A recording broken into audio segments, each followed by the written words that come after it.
नमस्कार बच्चों, कैसे हैं आप सब। आशा करती हूँ आप सभी अच्छे होंगे, स्वस्थ होंगे, खुश होंगे और अपनी पढ़ाई भी अच्छे से कर रहे होंगे। तो जैसा कि आप सभी जानते हैं, मैं हूँ आपकी हिंदी की अध्यापिका और मैं स्वागत करती हूँ आप सभी का आईसीटी वर्चुअल क्लासरूम में। और आज हम यहाँ पर एकत्रित हुए हैं पढ़ने के लिए क्लास 10th की हिंदी। और हम पढ़ रहे हैं क्लास 10th की जो आपकी कृतिका पाठ्य पुस्तिका है, भाग 2 का चैप्टर।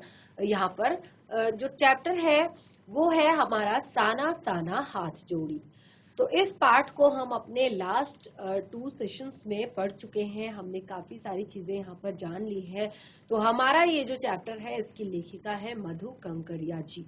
तो मधु कांकड़िया जी द्वारा लिखा गया ये एक यात्रा वृतांत है, यानी कि जब मधु कांकड़िया जी सिक्किम से गैंगटोक तक की यात्रा और गैंगटोक से योमथांग तक की जो यात्रा कर रही थी, तो उस यात्रा के दौरान उन्होंने क्या क्या अनुभव किए, क्या क्या उन्होंने नई चीजें देखी, क्या क्या उन्होंने नई चीजें सीखी, वो सारी बातें उन्होंने अपने इस यात्रा वृतांत में लिखी हुई है।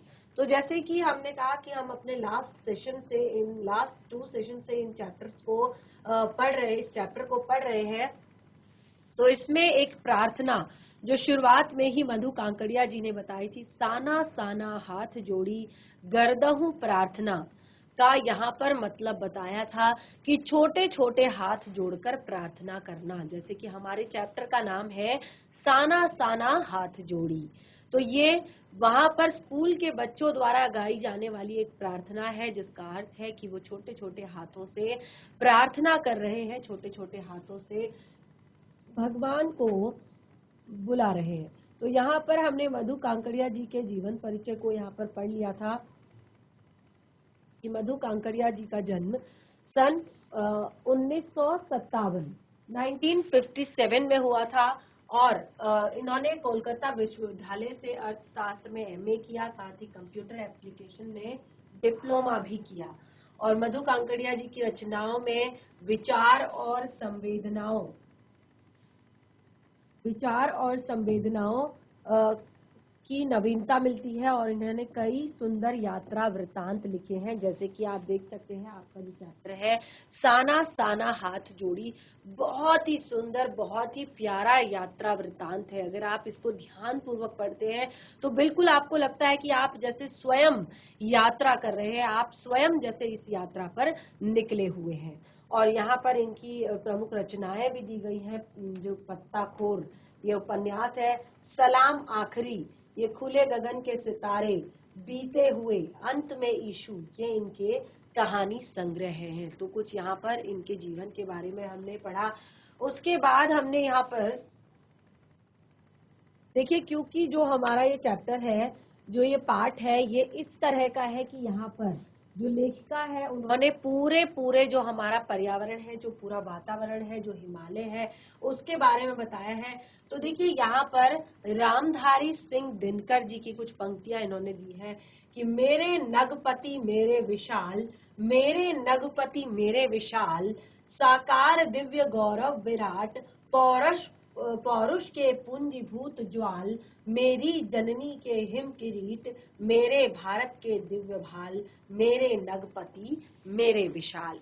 और इसी तरह से यहाँ पर एक और जो हिमालय का संदेश यहाँ पर दिया है सोहन लाल द्विवेदी जी द्वारा, वो क्या है, खड़ा हिमालय बता रहा है डरो न आंधी पानी में, खड़ा हिमालय बता रहा है डरो न आंधी पानी में, खड़े रहो तुम अविचलित होकर सब संकट तूफानी में, डगो न अपने प्रण से तो तुम कुछ पा सकते हो प्यारे, डगो न अपने प्रण से तो तुम सब कुछ पा सकते हो प्यारे, तुम भी ऊंचे उठ सकते हो, छू सकते हो नभ के तारे, अचल रहा जो अपने पथ पर लाख मुसीबत आने में, मिली सफलता जग में उसको जीने में मर जाने में। बहुत ही सुंदर पंक्तियां यहाँ पर बताई गई हैं हिमालय के संदेश के रूप में। तो देखिए इस तरह से यहाँ पर मधु कांकड़िया जी ने प्रकृति का जो यहाँ पर वर्णन किया है, प्राकृतिक दृश्यों को उन्होंने बताया है, उसी के यहाँ पर आधार पर हमने बताया। जैसे उन्होंने कंचनजंगा पर्वत के बारे में बताया है। तो कंचनजंगा पर्वत विश्व की सबसे बड़ी चोटी, यानी कि विश्व की तीसरी सबसे बड़ी चोटी है और इसकी ऊंचाई 8,586 मीटर, 8,586 मीटर लगभग इसकी 28,169 फीट इसकी ऊंचाई है। और दूसरा, यह पर्वत वृहद हिमालय श्रृंखला का भाग है। यह भारत की सबसे ऊंची पर्वत चोटी है। ये भारत की सबसे ऊंची पर्वत चोटी है। और चौथा, कंचनजंगा शब्द तिब्बती भाषा के शब्द कंचन और जंगा को जोड़कर, कंचनजंगा शब्द जो है वो तिब्बती भाषा के कंचन और जंगा को जोड़कर बना है, जिसका अर्थ है महान बर्फ की 5 खजाने। महान बर्फ की 5 खजाने, क्योंकि इसमें 5 चोटियां हैं। जो कंचनजंगा है उसमें 5 चोटियां हैं, देख सकते हैं आप। तो इसीलिए इन्हें क्या कहा है, कंचनजंगा। तो इस तरह से आगे बढ़ते हैं। यहाँ पर गैंगटॉक के विषय में हमने शुरुआत में पढ़ा कि लेखिका ने गैंगटॉक की सुंदरता को बताया है और साथ ही गैंगटॉक को मेहनतकश बादशाहों का शहर भी कहा है। शुरुआत में ही हमने पढ़ा इस लाइन को कि गैंगटॉक क्या है, एक मेहनतकश बादशाहों का शहर है। आप देख सकते हैं गैंगटॉक की खूबसूरती। तो यहाँ पर देखिए, गैंगटॉक को मेहनतकश बादशाहों का शहर कहा जाता है, जो कि 1435 मीटर की ऊंचाई पर स्थित है। 1435 मीटर की ऊंचाई पर स्थित है और यह सिक्किम राज्य की राजधानी है। गैंगटॉक क्या है, सिक्किम राज्य की राजधानी है। और अगला, यहाँ से हिमालय की चोटी कंचनजंगा का मनोहारी दृश्य दिखाई देता है। गैंगटॉक से कंचनजंगा का दृश्य दिखाई देता है। आपने देखा जब यहाँ पर लेखिका अपने उस होटल रूम में रुकी थी तो उन्हें लोगों ने कहा था कि तुम्हें यहाँ से कंचनजंगा पर्वत दिखाई देगा, लेकिन क्योंकि मौसम साफ नहीं होने के कारण उन्हें ये पर्वत श्रृंखला दिखाई नहीं दी थी।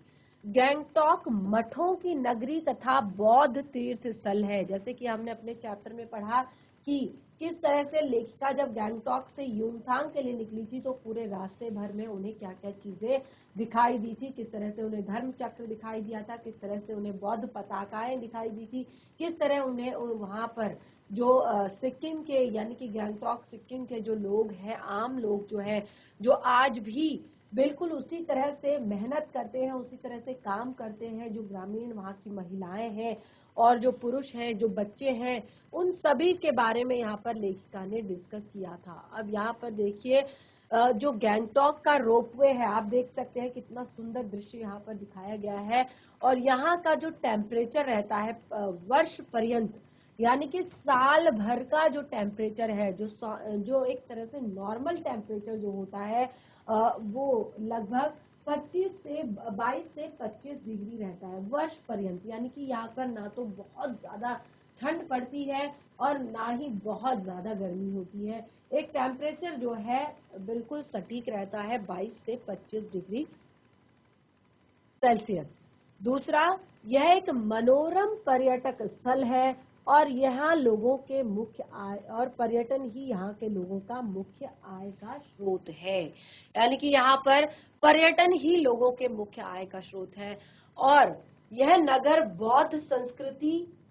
बौद्ध और तिब्बती संस्कृति का मुख्य केंद्र है। जो गैंगटॉक शहर है ये बौद्ध और तिब्बती संस्कृति का मुख्य केंद्र है। तो देख सकते हैं आप गैंगटॉक की खूबसूरती यहाँ पर बताई गई है। और जिस तरह से लेखिका ने अपने पूरे पाठ में यहाँ पर सिक्किम के बारे में, गैंगटॉक के बारे में, युमथांग के बारे में बताया है, वो सारी चीजें हमने यहाँ पर पढ़ी। अब देखिए, जब लेखिका गैंगटॉक शहर से निकलती हैं युमथांग के लिए, तो आप यहाँ पर देख सकते हैं युमथांग 0 किलोमीटर। इस तरह से आपने पहाड़ों पर या शहर में जब हम चलते हैं तो रोड साइड आपने देखा होगा इस तरह के जो एक तरह से पत्थर होते हैं, उनपे ऐसे आपके लिखा रहता है कि युमथांग कितने किलोमीटर है। ये युमथांग घाटी आप देख सकते हैं, कितना सुंदर दृश्य यहाँ पर दिखाई दिया है।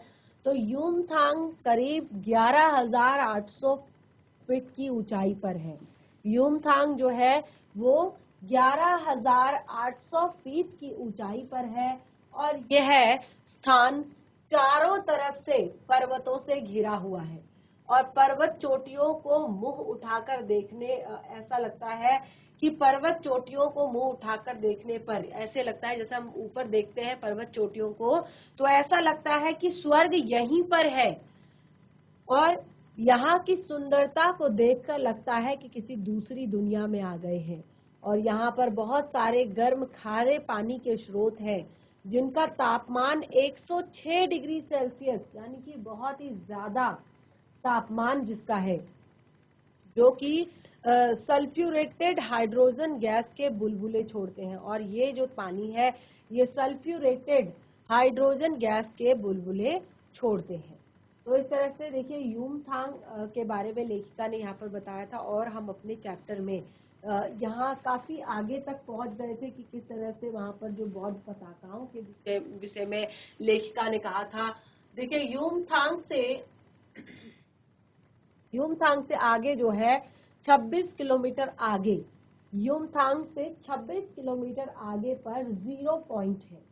0 पॉइंट जो है यहाँ पर सड़क एकदम समाप्त हो जाती है, यानी कि अब रोड बिल्कुल खत्म हो जाती है 0 पॉइंट पर।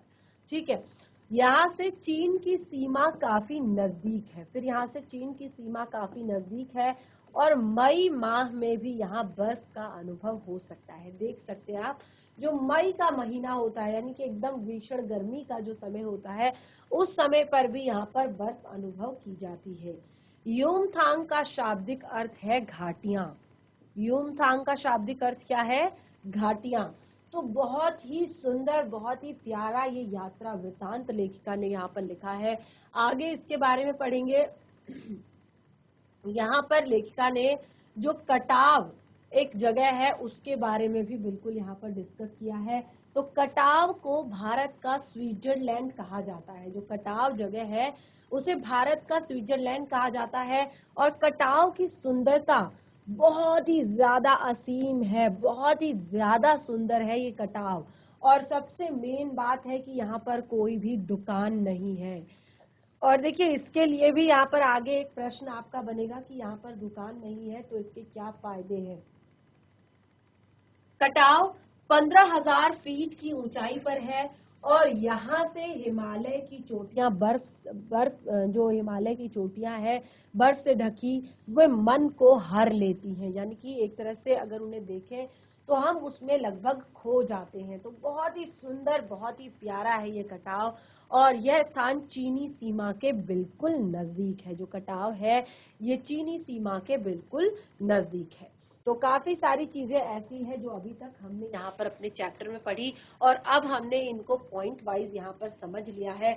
तो अब हम फिर से चलते हैं अपने पाठ में और कंटिन्यू करते हैं अपने चैप्टर को जहां तक हमने पढ़ा था।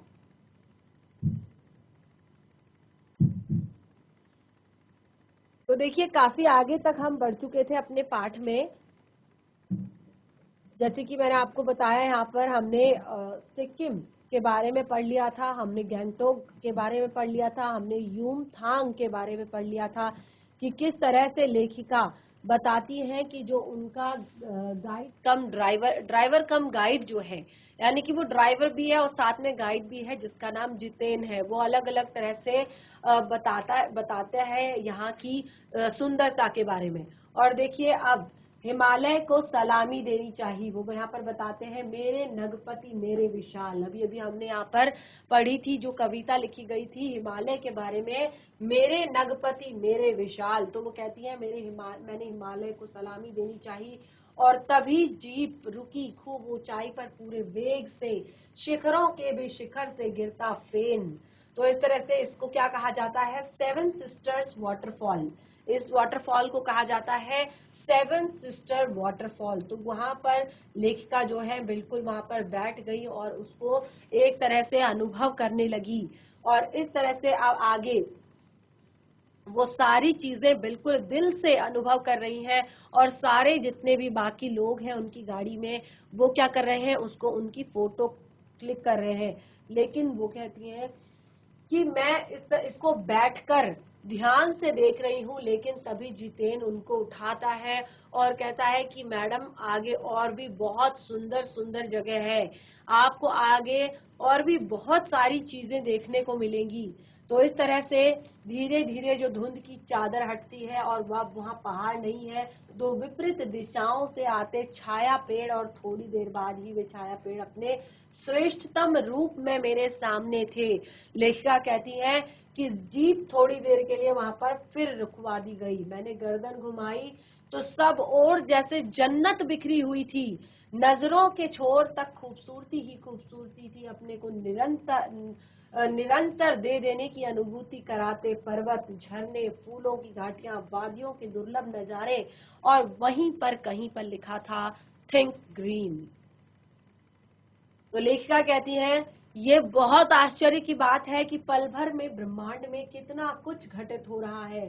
सतत प्रवाहमान झरने हैं, नीचे वेग से बहती निरंतर बहती तिस्ता नदी है, सामने उठती हुई धुंध है, मंडराते आवारा बादल है, मंदिर मंदिर हवा के हिलोरे लेते प्रियुता और रूड्रेडो के फूल है, और सब और अपनी लय तान के और प्रवाह में बहते हुए हैं।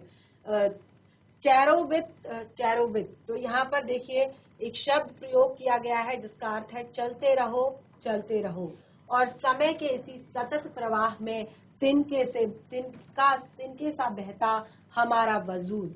अब लेखिका कहती है कि पहली बार अनुभव हुआ, वो कहती है जीवन में पहली बार अनुभव हुआ, जीवन का ये आनंद पहली बार एहसास हुआ, और यही चलायमान सौंदर्य।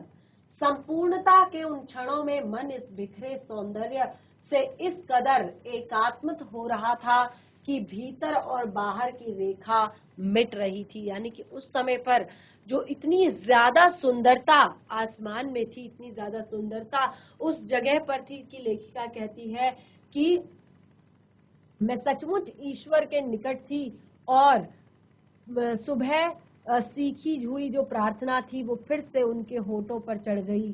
साना साना हाथ जोड़ी गर्दभ प्रार्थना, और तभी अतीन्द्रिय संसार खंड खंड हो गया। वह महाभाव सूखी टहनी सा टूट गया।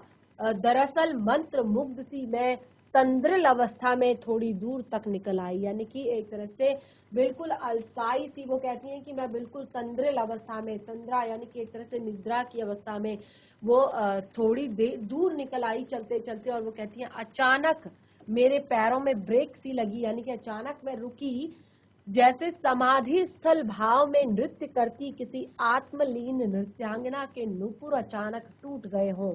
वो कहती है कि मैं इस तरह से लय ताल में चल रही थी, इस तरह से एक तरह से मेरे अंदर बहुत ही ज्यादा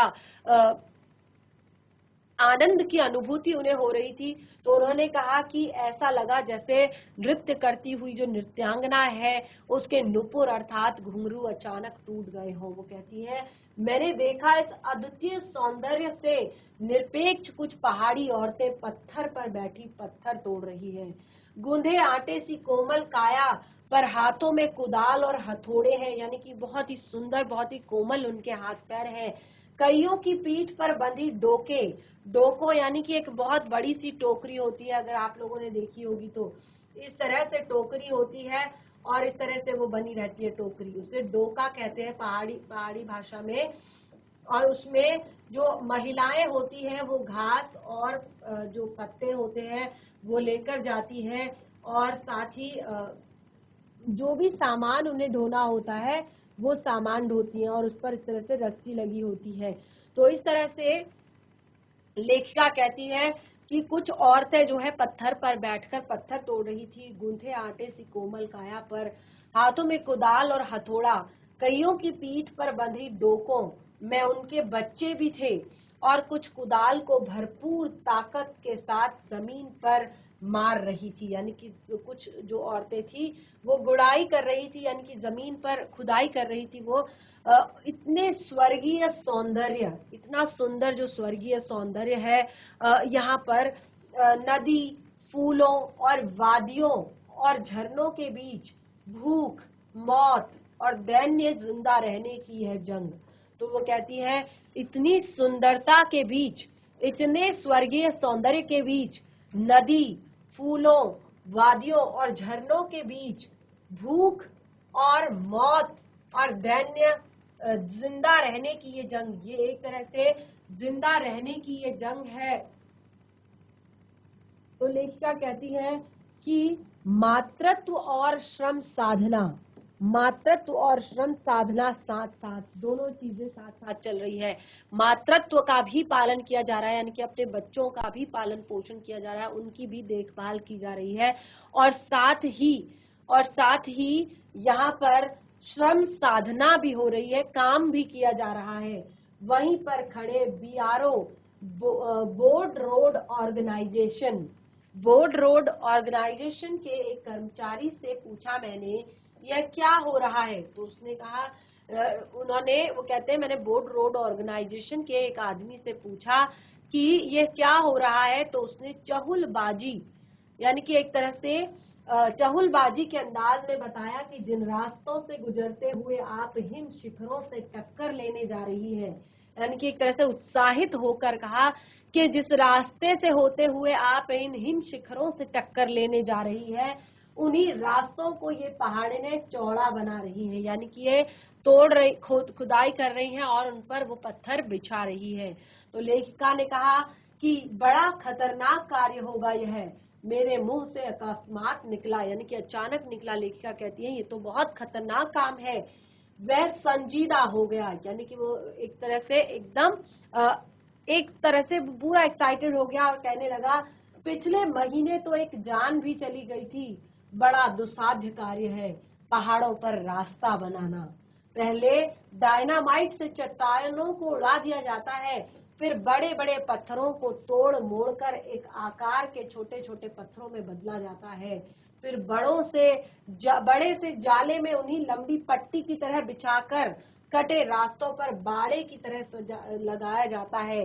जरा सी चूक और सीधा पाताल प्रवेश, यानी कि पहाड़ इस तरह से बहुत ही ऊंचे ऊंचे पहाड़ होते हैं और उन पहाड़ों को खोदकर इस तरह से उस पर सड़क बनाना ये बहुत ही ज्यादा कठिन काम होता है, बहुत ही ज्यादा एक दुस्साध्य काम होता है। तभी लेखिका कहती है और तभी मुझे याद आया, इन्हीं रास्तों पर एक जगह सिक्किम सरकार का बोर्ड बड़े बड़े अक्षरों में लिखा हुआ था। वो कहती हैं कि उनको याद आया जब वो आ रही थी तो उसी रास्ते पर सिक्किम सरकार का एक बोर्ड लगा हुआ था बड़े बड़े अक्षरों में, जिसमें लिखा हुआ था ever wondered who defied death to build these roads, ever wondered who defied death to build these roads, यानी कि आप ताज्जुब करेंगे पर इन रास्तों को बनाने वाले लोगों ने मौत को झुठलाया है, यानी कि इन रास्तों को बनाने वाले लोगों ने मौत को झुठलाया है, यानी कि वो मौत से भी टकराकर वापस आ गए हैं। अब लेखिका कहती हैं एकाएक मेरा मानसिक चैनल बदल गया, यानी कि अभी तक जो वो चैनल बदलना यानी कि बिल्कुल मूड हमारा बिल्कुल चेंज हो जाना। आपने देखा जब हम चैनल चेंज करते हैं, कहीं पर बहुत ही लाउड म्यूजिक चल रहा होता है, कहीं पर कोई अगर टीवी शो चल रहा होता है तो उसमें सैड मोमेंट चल रहा होता है, या न्यूज अगर हम लगा दें या फिर अगर हम कार्टून्स लगा दें, तो हर एक टीवी चैनल हमारा अलग अलग तरह से मूड चेंज कर दे। तो लेखिका कहती है कि एकाएक मेरा मानसिक चैनल बदला। मानसिक चैनल यानी कि वो कहती है कि दिमाग में जो चल रहा था वो चीज एकदम से चेंज हुई, मन पीछे घूम गया, यानी कि मन सीधे पीछे चला गया। इसी प्रकार एक बार पलामू और गुमला के जंगलों में मैंने देखा पीठ पर बच्चे को कपड़े से बांधकर पत्तों की तलाश में वन वन डोलती आदिवासी महिलाएं, यानी कि वो कहती हैं गुमला के जो जंगल थे एक बार उन्होंने वहां पर देखा था, बिल्कुल इसी तरह से पत्थरों की तलाश में, पत्तों की तलाश में जो आदिवासी महिलाएं थी, उन आदिवासी महिलाओं के युवतियों के फूले हुए पांव और इन पत्थर तोड़ती पहाड़ों में एक हाथों में पड़े ठाठे, यानी कि उनके फूले हुए पांव और इन पहाड़नों के हाथों में पड़े हुए ठाठे, यानी कि बिल्कुल जो चीरे पड़े हैं, जो फटे हुए हाथ हैं, एक ही कहानी कह रहे हैं। यानी कि दोनों एक ही तरह से, यानी कि वो भी मेहनत कर रही है, अपने बच्चों को कपड़े से बांधकर पीठ पर बांध लेती हैं, और ये पहाड़ने अपने बच्चों को डोकों में लेकर आती हैं एक तरह से।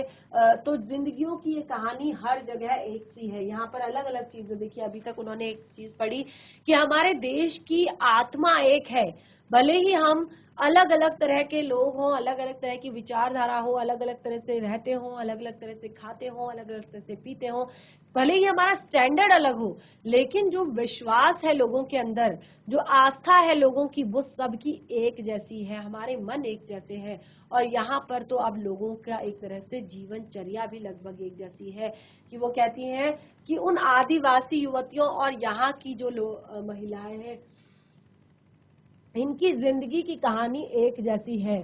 सारी मलाई एक तरफ, सारे आंसू, अभाव, यातना, वंचना एक तरफ, यानी कि सारी मलाई एक तरफ, सारी अच्छी चीजें एक तरफ है, और सारी यातनाएं, सारी वंचनाएं, सारे आंसू, सारे अभाव एक तरफ है।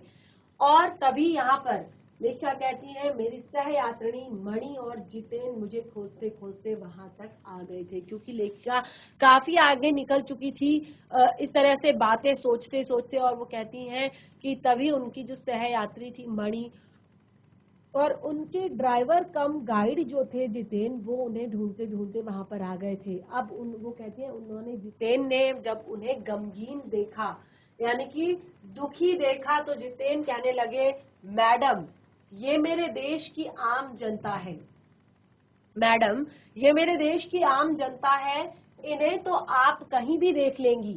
क्योंकि जैसे कि जितेंद्र ने देखिए ये पंक्ति कही कि ये मेरे देश की आम जनता है, इसे तो इन्हें तो आप कहीं भी देख लेंगी, यानी कि पूरे देश की जो आम जनता है, लगभग उनका हाल यही है कि उनके लिए एक तरह से सुख सुविधाएं एक तरफ हो गई, और उनके जीवन के जितने दुख हैं, उनके जीवन की जितनी यातनाएं हैं, उनके जितने आंसू हैं, उनकी जितनी वंचनाएं हैं, वो सब एक तरफ है। यानी कि ये बिल्कुल यहाँ पर पूरे समाज को बिल्कुल दो भागों में बांट दिया गया है। एक उच्च वर्ग जिसके पास सारे सब कुछ है, एक निम्न वर्ग जिसके पास कुछ नहीं है, जो सिर्फ मेहनत मेहनत मेहनत के बल पर अपने जीवन को चला रहा है। तो जितेंद्र ने कहा कि मैडम ये हमारे देश की आम जनता है, इन्हें तो आप कहीं भी देख लेंगी, आप इन्हें नहीं, पहाड़ों की सुंदरता को देखिए, जिसके लिए आप इतने सारे पैसे खर्च करके यहाँ पर आई है। और ये देश की आम जनता ही नहीं, जीवन के प्रति संतुलन भी है। ये देश की आम जनता नहीं, बल्कि जीवन के प्रति संतुलन भी है। ये वेस्ट एड रिपेइंग, वेस्ट एड रिपेइंग, यानी कि तो यहाँ पर बताया गया है कि कम लेना और ज्यादा देना, ये क्या करते हैं, ये वेस्ट एड रिपेइंग, ये कम लेते हैं और ज्यादा देते हैं, यानी कि इनको बहुत जो मेहनताना होता है वो बहुत कम मिलता है, लेकिन जो काम ये कर सकते हैं वो काम और कोई नहीं कर सकता है। कितना कम लेकर समाज को कितना अधिक वापस लौटा देते हैं ये। मैंने मन ही मन सोचा, हम वापस जीप की ओर मुड़ने लगे, तभी मैंने देखा कि वे श्रम सुंदरियां किसी बात पर इस कदर खिलखिला पड़ी कि जीवन लहरा उठा। वो कहती हैं, वो श्रम सुंदरियां यानी कि जो काम कर रही थी महिलाएं वहां पर, जो बैठकर अपने मेहनत कर रही थी, वो श्रम सुंदरियां न जाने किस बात पर खिलखिलाकर हंस पड़ी। वो कहती हैं कि ऐसा लगा जैसे सारा जीवन लहरा गया हो, और सारा खंडहर, यानी कि ये पूरा जो वातावरण है, सारा खंडहर ताजमहल बन गया हो। तो इस तरह से अब लेखिका आगे बढ़ती है और कहती है कि हम लगातार ऊंचाइयों पर चढ़ते जा रहे हैं, हम लगातार ऊंचाइयों पर चढ़ते जा रहे हैं। जितेन बता रहा है, हम हर मोड़ पर हेयर पिन बेल्ट लेंगे और तेजी से ऊंचाई पर चढ़ते जाएंगे। तो यहाँ पर जो जितेन है वो उन्हें गाइड करता जा रहा है, कहता है कि अब हम लगातार ऊंचाई पर चढ़ रहे हैं और हम हर मोड़ पर हेयर पिन बेल्ट लेंगे, यानी कि बहुत ही छोटा सा एक मोड़ लेंगे और तेजी से ऊंचाई पर बढ़ते जाएंगे।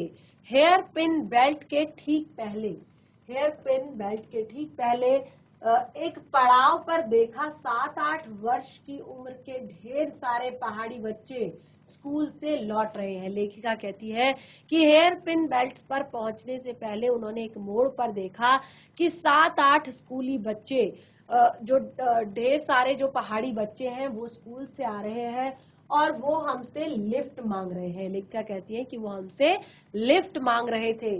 जितेन ने बताया हर दिन 3 से 3.5 किलोमीटर की पहाड़ी चढ़ाई चढ़कर ये बच्चे स्कूल जाते हैं। 3 से 3.5 किलोमीटर की जो चढ़ाई है उसको चढ़कर ये बच्चे रोजाना स्कूल जाते हैं। लेखिका कहती है उनसे मणि ने पूछा, क्या स्कूली बस नहीं है, यानी कि यहाँ पर स्कूल बस नहीं है। मणि के पूछने पर जितेन हंस पड़ा। मैडम, ये मैदानी नहीं पहाड़ी इलाका है। मैदान की तरह यहाँ कोई भी आपको चिकना बर्फीला नहीं मिलेगा, यानी कि एक तरह से चिकना बर्फीला यानी कि बड़े पेट वाला, यानी कोई भी आपको यहाँ पर मोटा ताजा इंसान नहीं मिलेगा जो इतना ज्यादा एक तरह से चल ना सके, फिर ना सके। यहाँ जीवन कठोर है। नीचे तराई में ले देकर एक स्कूल है, दूर दूर से बच्चे इसी स्कूल में पढ़ने जाते हैं और सिर्फ पढ़ते ही नहीं, इसमें से अधिकांश बच्चे शाम के समय अपनी माँ के साथ मवेशियों को भी चराते हैं, पानी भी भरते हैं, जंगल से लकड़ियों के भारी भारी गट्ठर ढोते हैं। वो कहता है मैंने खुद भी ढोए हैं। अब वो लेखिका कहती है खतरा अब धीरे धीरे बढ़ने लगा था, यानी कि वो काफी आगे निकल चुके थे और रास्ते भी और ज्यादा संकरे होते जा रहे थे और ज्यादा पतले होते जा रहे थे। लेखिका कहती है कई बार लगता था जैसे इन रास्तों को इंच टेप से नापकर केवल एक जीप जितना चौड़ा ही बनाया गया है। तो इस तरह से लेखिका जो है अब अपने लक्ष्य की तरफ आगे बढ़ रही हैं और अपने अनुभवों को भी आपके साथ धीरे धीरे शेयर कर रही है। तो आपने देखा कितना ज्यादा इंटरेस्टिंग है ये चैप्टर और कितनी सारी बातें। देखिए जो यात्रा वृतांत होता है, यात्राएं जितनी भी होती हैं हमेशा आपको कुछ न कुछ सिखाती है, कुछ न कुछ नई चीजें बताती है, कुछ न कुछ नया ज्ञान देती है। तो ये यात्रा वृतांत भी आपको अंत तक जाते जाते काफी और सारी चीजें बताएगा और आपके अंदर यात्रा करने के लिए एक रुचि उत्पन्न करेगा, एक जिज्ञासा आपके अंदर जगाएगा। तो इस तरह से आज आप जितना भी पढ़ा है इसको घर पर रिवाइज कीजिए, बाकी के चैप्टर को कंटिन्यू करेंगे हम अपने नेक्स्ट सेशन में। इस तरह से हमारा आज का सेशन यहीं पे समाप्त होता है। तब तक के लिए धन्यवाद। आपका दिन शुभ हो।